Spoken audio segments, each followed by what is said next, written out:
السلام علیکم ورحمۃ اللہ وبرکاتہ۔ محترم ناظرین، آپ کو ہمارے یوٹیوب چینل حافظ عبدالوہاب آفیشیل میں خوش آمدید۔ مجھے امید ہے کہ آپ سب خیر وعافیت سے ہوں گے۔ اللہ تعالیٰ آپ کو سلامت رکھے۔ اگر آپ نے ابھی تک ہمارے یوٹیوب چینل کو سبسکرائب نہیں کیا تو ہمارے یوٹیوب چینل کو لازمی سبسکرائب کریں، ویڈیو کو لائک کریں، شیئر کریں۔ انشاءاللہ ہم آپ کی خدمت میں اس طرح کی ویڈیو لاتے رہیں گے۔ آج کا سوال یہ ہے کہ بار بار گناہ کر کے توبہ کرنا، یعنی توبہ کو بار بار کر کے توڑنا، اس کا چلتے ہیں اب جواب کی طرف۔ میرے پاس نوجوانوں کے میسج آتے ہیں، میں 20 دفعہ توبہ کر چکا ہوں، میں 100 دفعہ توبہ کر چکا ہوں، پھر بھی توبہ ٹوٹ جاتی ہے، پھر بھی میں یہ گناہ کر لیتا ہوں، میں مایوس ہو گیا ہوں۔ بھائی مایوس نہ ہو، آپ لڑتے رہو، اس گناہ سے لڑتے رہو، پھٹا کرتے رہو۔ جس دن آپ نے ہتھیار ڈال دیے نا کہ مجھ سے نہیں چھوٹ رہا، اب مغفرت کا راستہ آپ کے لیے بند۔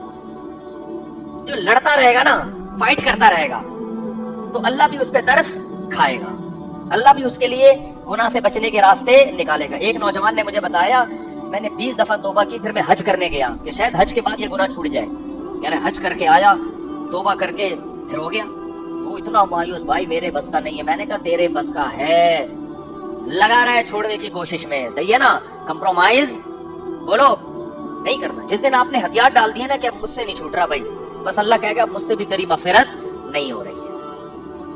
لگے رہو یار، اگر پرہیزگاروں میں شمار نہ ہوا، توبہ کرنے والوں میں تو شمار ہو جائے گا نا۔ پوری کوشش کرو چھوڑنے کی، اور میں نے بتایا چھوڑنے کی کوشش میں نکاح بھی ہے، حلال کی طرف آؤ۔ دوسرا کیا کام ہے کہ اپنے آپ کو سزا دو، روزہ رکھ کے سزا دو یا صدقہ کر کے سزا دو۔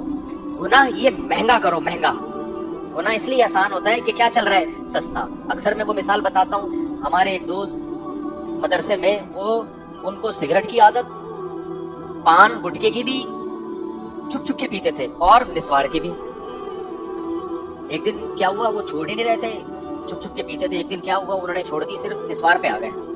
ہم نے کہا کیسے چھوٹی؟ کہتے ہیں یار مہنگی اتنی ہو گئی ہے اور خرچی اتنی ملتی نہیں ہے، تو کہاں سے پورا کروں، تو صرف نسوار ہی ہے جس پہ میں گزارا کر رہا ہوں۔ کسی بھی طرح سے برائی چھوٹی، چھوٹ تو گئی نا، کیا خیال ہے؟ تو بعض دفعہ اللہ کی طرف سے برائی مہنگی ہو جاتی ہے، لیکن اس زمانے میں برائی مہنگی ہونے کے بجائے کیا ہو رہی ہے، سستی۔ پہلے کسی نے طوائفوں کا ناچ دیکھنا ہوتا تھا، منہ پہ کپڑا ڈالتا تھا، چھپڑ میں نکلتا تھا کہیں کہ دوست آپ دیکھ، بلکہ پہلے تو سینما گھر میں فلم دیکھنے کے لیے نا لوگ منہ چھپا کے جاتے تھے۔ پھر کیا ہوا، طوائفوں کے پاس جانے والے منہ چھپا کے، چھپ چھپا کے، اب گرل فرینڈ کو کھلے عام لے کے، وہ طوائفی تو ہے، وہ گرل فرینڈ میں اور گدی گھوڑی میں کوئی فرق۔ اگر آپ کو ہماری یہ ویڈیو اچھی لگی تو ہماری ویڈیو کو لائک کریں، شیئر کریں، اور اس طرح کی ویڈیو ہم آپ کی خدمت میں انشاءاللہ لاتے رہیں گے۔ تب تک کے لیے اللہ حافظ، انشاءاللہ ملتے ہیں نیکسٹ ویڈیو میں۔ آپ کی محبتوں کا شکریہ، جزاک اللہ۔